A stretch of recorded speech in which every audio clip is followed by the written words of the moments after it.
Dinamo Zagreb je sve bliže novom domu i to ranije nego što itko očekivao.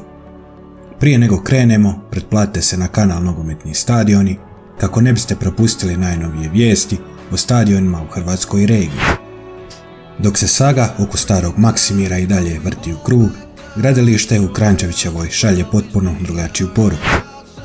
Radovi na novom stadionu napreduju iznimno brzo, a tempo izgradnje iznenadio je i najveće optimiste. Umjesto sporog i tromog projekta, Kranjčevićeva postaje primjer kako se moderan nogometni stadion može graditi brzo, učinkovito i bez zastoja. Glavni razlog ovakvog ubrzanja krije se u izvođaču radova. Strabag želi da stadion u Kranjčevićevoj postane model za buduće projekte diljem Europe. Cilj je jasan, dokazati da se funkcionalan stadion može izgraditi unutar jedne godine ako su uvjeti idealni.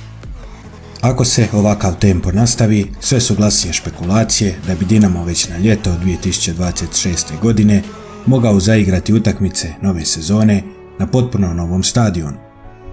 To bi značilo da bi privremeni dom modrih bio spreman prije službeno planiranog roka, što bi predstavljalo ogroman uspjeh za sve uključene.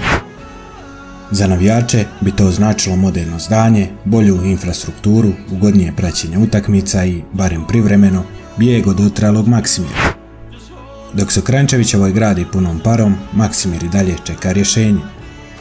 Proces rušenja starog stadiona zapeo je zbog žalbi i administrativnih prepreka, što bi cijelu priču moglo dogoditi za dodatne mjesece.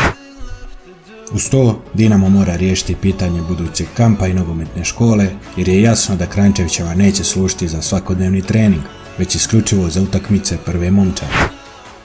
Jedno je sigurno, Zagreb je napokon krenuo prema novim stadionima, ali različitim brzinama. Kranjčevićeva juri naprijed dok Maksimir još stoji na startu.